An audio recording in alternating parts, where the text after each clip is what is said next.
Halo, halo. Tes 1. Kepada Habib Syarif Al-Hamid kami ucapkan terima kasih.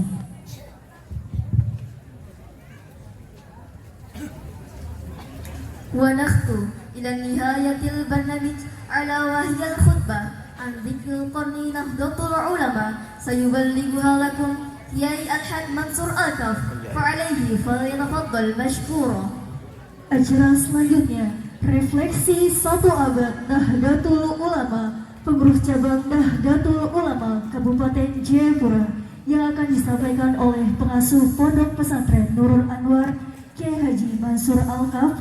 Kepada beliau kami mohon kesediaannya.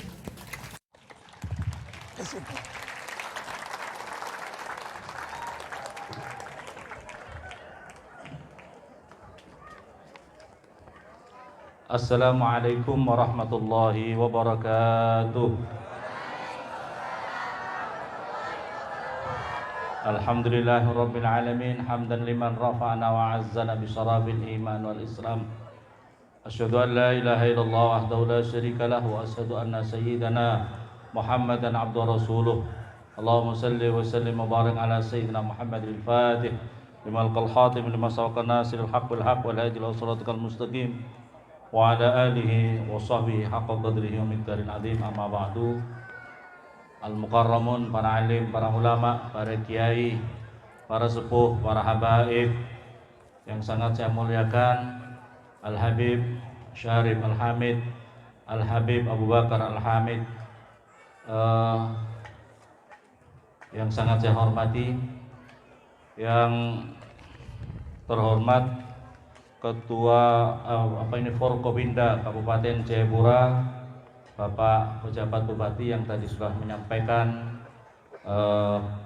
tausiahnya, yang menyampaikan sambutannya, yang sangat saya hormati Bapak Komandan Lanut Jayapura atau yang mewakili, yang sangat saya hormati Komandan Batalion 1 Raider yang sangat saya hormati atau yang mewakili, Bapak Komandan Ridam 17 Cendrawasih atau yang mewakili, Bapak Dandim Jayapura, Bapak Kapolres Jayapura atau yang mewakili, yang sangat saya hormati Ketua Wilayah Nahdlatul Ulama Provinsi Papua, yang saya sangat hormati Ketua PC Kota Jayapura, yang saya sangat hormati Ketua PC Kabupaten Jayapura Nahdlatul Ulama, Ketua Ormas-Ormas Islam, ibu-ibu, bapak-bapak, hadirin seluruh banom-banom Nahdlatul Ulama yang saya sangat hormati.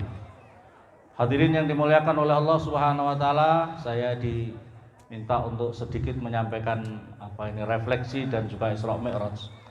Hadirin yang dimuliakan oleh Allah, puncak daripada Isra dan Mi'raj itu adalah ketika Rasulullah berjumpa dengan Allah Subhanahu wa taala, yang kemudian Rasulullah menyampaikan ketika perjumpaan itu adalah ucapan karena haibahnya, karena mahabbahnya Rasulullah kemudian mengucapkan at-tahiyyatul mubarakatus shalawatut thayyibatulillah. Segala penghormatan, segala keberkahan, segala astahiyatul mubarakatus rubo-rubo keselamatan, rubo-rubo rahmat takdim, itu hanya milik Allah Subhanahu wa taala. Ini adalah ucapan Rasulullah ketika berjumpa dengan Allah Subhanahu wa taala. Yang diucapkan itu. Jadi at-tahiyyatul mubarakatus. Kemudian setelah Rasulullah menyampaikan ini, Allah kemudian menyampaikan kepada Rasulullah, assalamu alayka ayyuhan nabiyyu wa rahmatullahi wa barakatuh. Semoga keselamatan bagimu ya Muhammad. Assalamu alayka ayyuhan nabi, yang menjadi nabi, wa rahmah, kasih sayang, wa barakatuh, dan berkah dari Allah. Kemudian hadirin, setelah Allah Subhanahu wa taala menyampaikan ini, Rasulullah tidak individualis. Rasulullah tidak hanya mementingkan diri sendiri ketika mendapatkan transfer salam dari Allah Subhanahu wa taala. Kemudian Rasulullah menyampaikan assalamu alaina wa ala ibadillahis, semoga keselamatan bagi kami dan bagi hamba-hamba Allah yang soleh. Jadi bapak-bapak, ibu-ibu, kalau ingin mendapatkan transfer, ya, mendapatkan transfer doa dari Allah Subhanahu Wa Taala, kita harus menjadi orang-orang soleh. Jadi kalau kita tidak soleh, maka kita tidak akan mendapatkannya. Sebab yang diucapkan Rasulullah adalah Assalamu alaina wa ala ibadillahis soleh. Maka oleh karena itu bapak-bapak, ibu-ibu, Sholat ini adalah mi'rajnya orang yang beriman. Sholat itu adalah media mi'rajnya orang yang beriman. Ketika kita mengucapkan at-tahiyyatul mubarak, itu adalah komunikasinya Rasulullah dan apa itu kalamullah, berhadap ketika berjumpa dengan Rasulullah SAW. Ini adalah media komunikasi kita kepada Allah. Jadi oleh karena itu orang yang beriman, orang soleh kok tidak menjalankan sholat, maka ibaratnya seperti ini bapak-bapak, ibu. Saya mengibaratkan orang Islam kok tidak sholat itu seperti ikan sama air. Ikan itu butuh air. Air tidak ada manfaatnya kalau tidak ada ikannya. Maka ikan itu akan hidup kalau ada airnya. Orang beriman akan hidup rohaniyahnya kalau tidak sholat berarti mati rohaniyah. Kalau ibu-ibu punya suami kok nggak sholat berarti mati, ya. Suka punya suami mati? Mau? Kalau mati cocoknya suaminya digoreng, ya. Lo mati seperti ikan yang mati. Kalau punya istri, istrinya nggak sholat, suka tariku sholat, cocoknya anak-anaknya kok nggak pada sholat. Jadi ini tadi itu Facebookan tok, hanya main HP tok, cocoknya ya Bapak-bapak, ibu-ibu yang dimuliakan oleh Allah, filosofi sholat ini kita umat Islam itu harus kompak, ya harus Kita kalau mau sholat harus suci dulu, bersuci dulu, punya jinabat, mandi dulu, wudhu dulu, niat yang benar, ngerti tujuannya. Begitu juga kita ber-NU ini juga kita harus suci dulu, masuk di dalam NU niat yang benar, niat yang benar. Bersuci dulu, ini anggota tubuhnya, niatnya yang benar. Kadang-kadang ada orang masuk NU gerudak-geruduk, tapi kadang-kadang enggak murni, niatnya enggak ikhlas, hanya cari makan, hanya cari kursi. Ya, ada apa tidak? Gerudak-geruduk ngurusi NU, tapi ketika mau mencari sesungguhnya tidak masalah. Di NU itu kalau cari kursi, mencari suaranya orang NU boleh saja. Betul? Boleh. Yang penting niatnya yang ikhlas, tujuannya yang ikhlas. Biasanya indikatornya tidak ikhlas itu ketika mau cari kursi semangat ngomong NU. Tiba setelah dapat kursi tidak pernah ngurus namanya itu bukan Nahdlatul Ulama. Namanya itu nuruti nasi uduk. Namanya nasi uduk, namanya cari nasi urap demi nuruti uripe dhewe. Naudzubillah summa naudzu. Kita doakan muga-muga husnul khotimah. Amin Allahumma. Orang mati enggak mati, saya tidak doakan mati, ya. Muga-muga di akhir-akhir jabatannya isih tetap ngelingi NU, ono manfaate kanggo NU. Amin Allahumma. Kita filosofi sholat itu harus kompak, ya, kompak. Gitu mboten. Sholat itu satu harus suci. Kalau di dalam NU ketika kita berjamiah, kita berorganisasi, kok kita ada yang batal secara personal, kita batal, mundur, harus mundur. Kalau terus sholat, batal sholatnya. Kalau sholat terus batal. Betul apa betul? Kalau pribadi tidak masalah. Yang lebih parah itu kalau jadi imam. Jadi pimpinan NU. Pimpinan NU batal wajib jamaahnya kasih kode. Batal kamu. Batal. Kasih peringatan, dikasih kode. Betul apa betul? Kasih kode kok imamnya, pimpinannya kok tetap ndelurung, tetap aja tidak mau mundur-mundur, maka makmumnya wajib wajib mufarokoh. Kalau tidak mufarokoh, imamnya batal, maka semuanya batal. Imamnya batal, makmumnya batal. Maka ini demokratis. Di dalam NU ini demokratis. Ojo-ojo, jangan menganggap bahwa tidak ada orang yang bisa ngurus NU. Jangan punya anggapan hanya dirinya saja yang bisa ngurus NU. Ini demokratis ya. Bapak-bapak, ibu-ibu yang dimuliakan oleh Allah Subhanahu wa taala. Bapak-bapak, ibu-ibu yang dimuliakan oleh Allah Subhanahu wa taala, NU ini di dalam memperingati mendikdayakan ya, mendikdayakan NU menyambung menyongsong abad yang kedua ini. Maka NU setelah genderang ya, istilahnya genderang dalam peringatan yang sudah diadakan di Sidoarjo, ini adalah betul-betul genderang yang disambut seluruh dunia. Hingar-bingarnya sambutan untuk dunia sangat diharapkan. Bapak-bapak, sangat diharapkan NU itu untuk mewarnai seluruh dunia. Sangat diharapkan seluruh dunia untuk NU bisa berkiprah. Karena NU sudah punya cabang di kurang lebih 34 negara di dunia ini. Punya cabang istimewanya. Apalagi yang di Indonesia sudah menjadi mayoritas. Karena apa? NU ini betul-betul sangat diharapkan, model dakwahnya itu sangat diharapkan. Yang tawasud itu tengah-tengah. Artinya tengah-tengah itu tidak ekstrim kanan, tidak ekstrim kiri.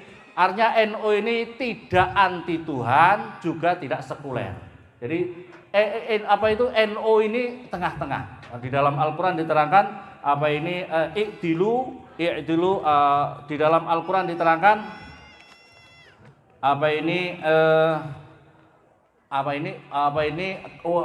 supaya kalian menjadi umat yang wasato, umat yang tengah-tengah. Ini adalah perintahnya Allah Subhanahu wa taala. Jadi NU ini adalah mempunyai sistem dakwahnya seperti ini. Terus kemudian tadi sudah disampaikan oleh ketua wilayah juga i'tidal. Artinya NU itu adalah tegak dan lurus. Yang kemudian tasamuh sebagaimana perintahnya Allah Subhanahu wa taala kepada Nabi Musa dan Nabi Harun, berdakwah kepada Fir'aun saja yang jelas-jelas sangat jahat itu diperintahkan dengan kaulan layyina, dengan ungkapan kata-kata yang lembut, Maka NU ini dalam dakwahnya anti kekerasan rahmatan lil alamin, dan anti kasar, kata-kata yang kasar, suka mencaci maki. Ini harus dihindari oleh orang NU. Ini makanya NU ini diterima di seluruh dunia. Karena apa, hadirin yang dimuliakan? Dunia membutuhkan model dakwah model NU. Karena dunia sangat mengharapkan model dakwahnya NU.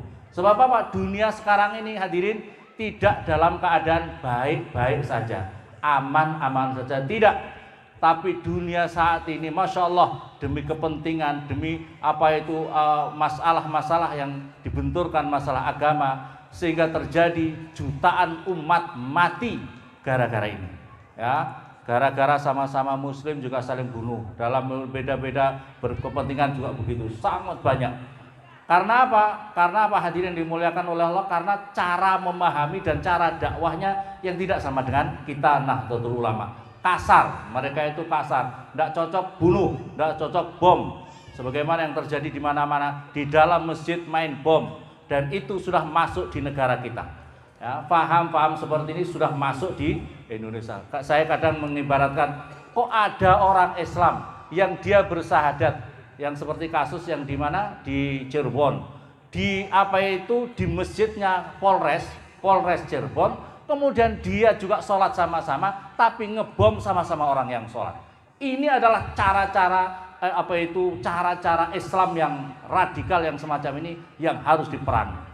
Kita di negara kita ini semoga saja ini diamankan. Para aparat jangan sampai terkena virus ini. Dan saya mendengar katanya juga mereka itu sangat giat mempengaruhi, justru masuk ke aparat-aparat. Ya, masuk ke aparat.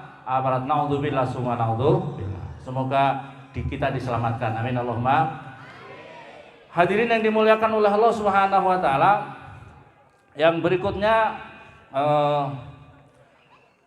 ketika di dalam bersolat, di dalam solat itu kita juga diharuskan untuk kompak. Nah, kita kompak dan harus berjamaah.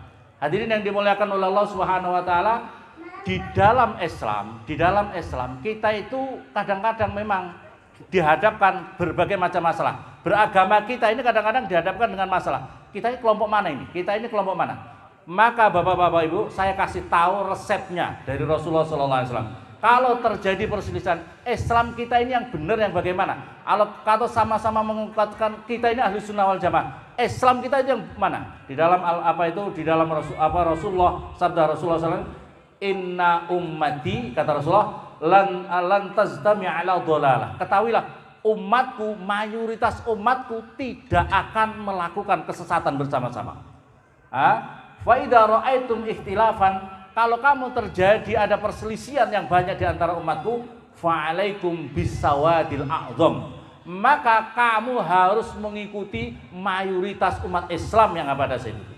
Maka hadirin yang dimuliakan oleh Allah, bisawadil a'zam, fa'alaikum bisawadil a'zam, wa man syadda finnar. Barang siapa menyelisih daripada kelompok yang terbesar itu, mau menyendiri begitu, mau menyendiri sendiri, maka orang itu tersesat dalam neraka. Naudzubillah summa naudzu. Maka oleh karena itu kalau kita tahu Islam kita yang bagaimana, mayoritas kita ada di mana, mayoritas akidah kita ada di mana. Jangan mengikuti firqah-firqah kecil, jangan mengikuti firqah-firqah kecil, karena itu kata Rasulullah akan terjadi kesesatan. Firqah yang paling terbesar di dunia ini adalah akidah kita aswaja ala akidah ahli sunnah wal jamaah. Bapak-bapak, ibu-ibu, yang berikutnya lagi, alaikum bil jamaah. Wajib bagi kalian mengikuti jamaah. Jangan mau hidup sendiri, jangan tidak mau ikut organisasi terbesar. Bapak-bapak, ibu-ibu, organisasi aswaja ini adalah menjadi ikhtiar para ulama agar aswaja, agar akidah ini, agar rahmatan lil alamin ini tetap kokoh di negara kita, di Indonesia khususnya dan di dunia.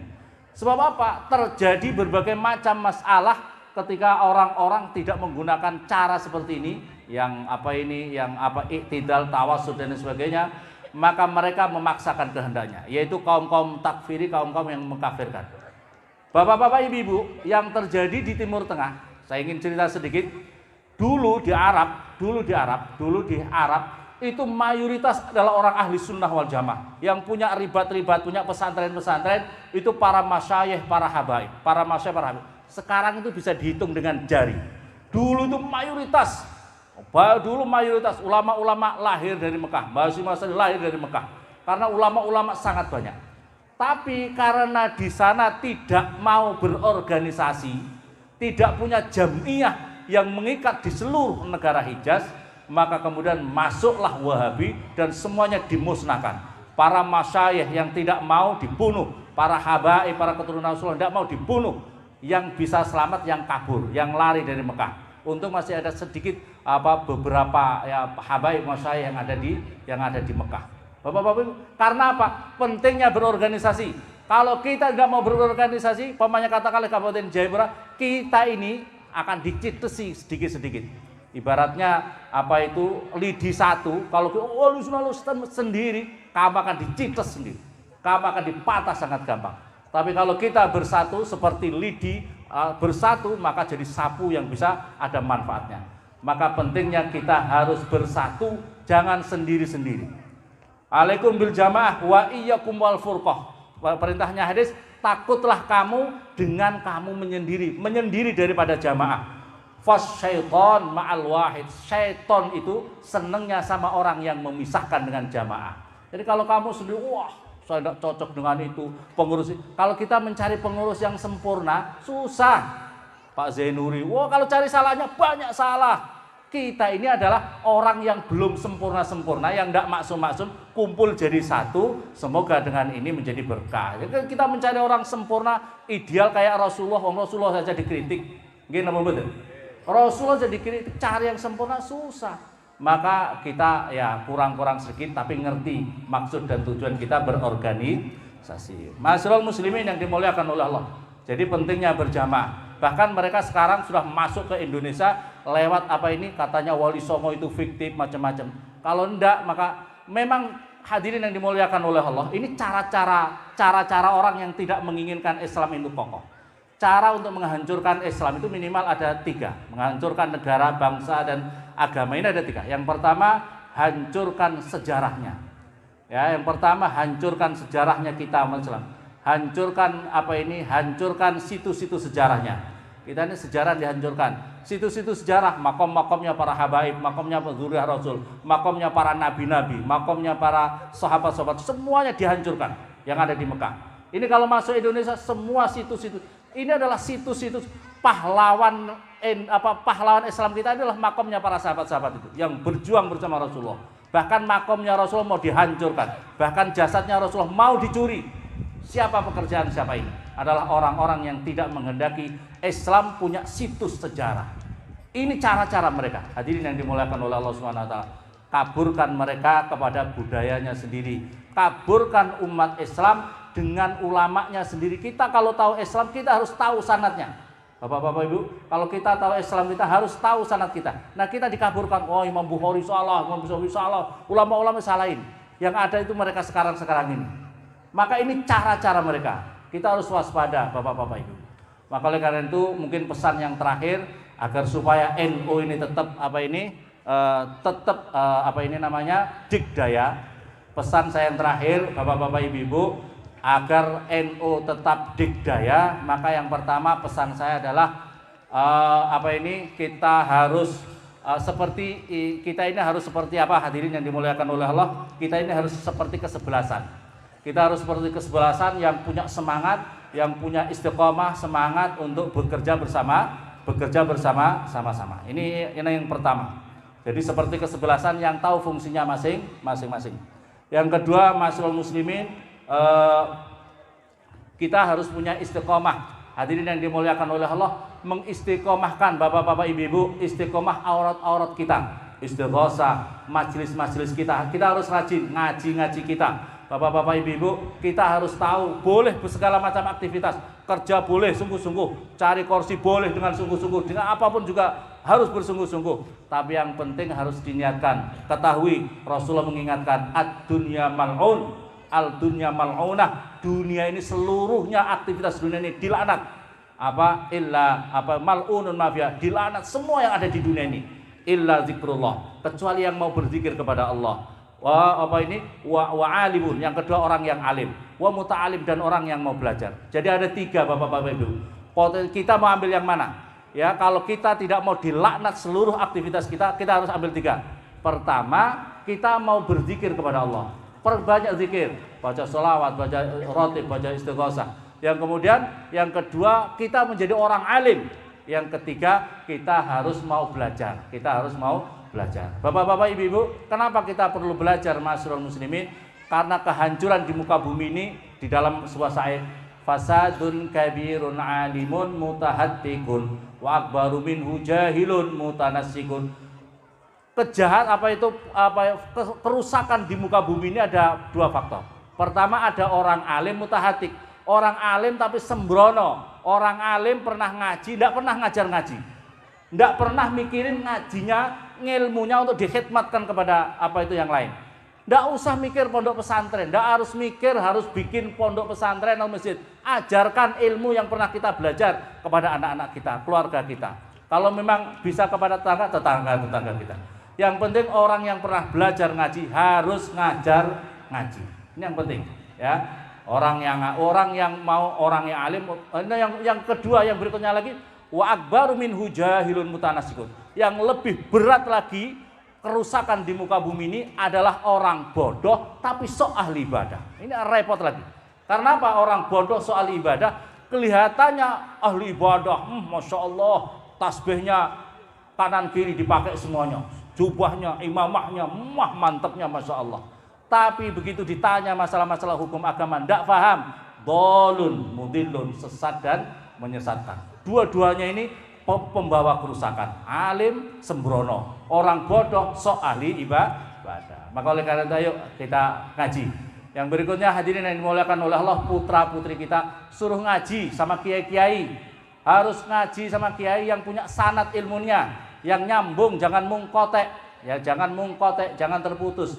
Suruh ngaji kepada para kiai. Ini penting. Dalam hadis Nabi, la yalqallahu rajulun, tidaklah berjumpa dengan Allah seseorang yang dengan dosa yang sangat besar min jahalati ahli, daripada membiarkan kebodohan keluarganya. Bapak-bapak Ibu, penting ini ya, penting, jangan sampai membiarkan keturunannya bodoh. Kamu akan berjumpa dengan Allah dengan dengan dosa yang sangat besar. Dan yang berikutnya lagi, suruh ngaji sama kiai.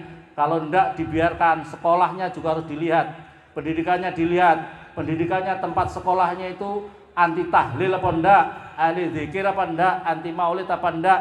Kalau dibiarkan Bapak-bapak Ibu punya putra seperti itu, nanti matinya ibu enggak ada yang tahlili. Amin Allahumma. Matinya Bapak Ibu tidak ada yang mau bacakan doa. Amin Allahumma. Amin Allahumma amin. Bapak-bapak jangan sampai, ayo sekolah. Kalau nanti jadi di sini, sekolahkan di sini. Insya Allah guru-gurunya orang akidahnya aswaja ahli sunnah wal jamaah. Amin Allahumma. Yang berikutnya lagi, kalau cari mantu. Cari mantu ya orang yang ahli sunnah wal jamaah, seneng yang kiai, yang alim, yang santri, yang seneng sama kiai. Jangan sampai mantunya. Sekarang ini masalahnya kadang-kadang pencurian sekarang Bapak-bapak Ibu luar biasa. Pencurian sekarang ini luar biasa. Kalau dulu yang dicuri perabotan rumah, motor, sendal jepit, ya. Sekarang ini yang dicuri bisa anak-anaknya ibu, bapaknya A, anaknya jadi B. Naudzubillah summa naudzu. Sekarang yang dicuri tidak hanya anak-anaknya ibu, madrasahnya ibu curi, sekolahnya ibu dicuri, musolahnya ibu dicuri, masjidnya ibu dicuri. Bapak-bapak Ibu, hati-hati, sehingga nanti loh kok sudah berubah semuanya. Salahmu karena apa? Kamu tidak pernah aktif dalam kegiatan ibadah. Sholawatan penting, ngurusi masjid juga penting. Cok sholawatan kok bangkong terus subuh. Orang tahu sholat bikin ruwet saja itu. Turun rahmat, tarik meneh rahmat Gusti Allah. Gara-gara bangkong nggak tahu sholat Wah, ngapunten. Muga-muga tambah semangat. Warga NU semuanya mari kita sambut abad kedua Nahdlatul Ulama ini. Semoga semakin semangat, berkah, dilindungi kita semuanya oleh Allah Subhanahu wa taala. Alhamdulillah, hamdan syakiran, hamdan na'iman, hamdan rabbana lakal hamdu man bagi jalalika an sultanik. Allahumma shalli wa sallim baraka ala sayyidina Muhammadin al-Fatih limal qal khatim lima saqana asil haqq wal haqq lahdi suratul mustaqim wa ala alihi washabihi haqqa qadrihi wa miqdarin adim. Allahumma aikiz qulubal ulama wal muslimin. Allahumma aikiz qulubal ulama wal muslimin. Allahumma aikiz qulubal ulama wal muslimin min naumi ghaflatim al-amik wahdihim ila sabil rusad. Allahumma ya hayyakum ahyi jam'iyatana jami'ah nahdlatul ulama hayatan thayyibah ila yaumil qiyamah biwarakatin falah nuhiya hayatan thayyibah waj'al afidatan minasi tahwi ilaihim warzuqhum minas samarati la'allahum yarzuqun quwwatan ghalibatan ala kulli badin wa dhalimin fa'isin usuina an subhana rabbika rabbil izzati alhamdulillahi rabbil Allahumma aikid qulubal ulama wal muslimin minna wa ghaflatim alamik wahdihim ila sabil rusad. Allahumma ya hayyakum ahyi jam'iyatana jami'ah nahdlatul ulama hayatan thayyibah ila yaumil qiyamah biwarakatin falah nuhiya hayatan thayyibah waj'al afidatan minasi tahwi ilaihim warzuqhum minas samarati la'allahum yarzuqun warzuqhum quwwatan ghalibatan ala kulli batin wa dhalimin faizun su'ina subhana rabbika rabbil izzati ya Allah Allahumma aikid qulubal ulama wal muslimin min nawmi ghaflatin ala amik wahdihim ila sabilir rasyad. Allahumma ya hayyakum ahyi jam'iyatana jami'ah nahdlatul ulama hayatan thayyibah ila yaumil qiyamah biwarakatin fala nuhyaun hayatan thayyibah waj'al afidatan minasi tahwi ilaihim warzuqhum minas samarati la'allahum yarzuqun. Assalamu alaikum. Istajib Allah bihaqqi asma'ikal ma'dham.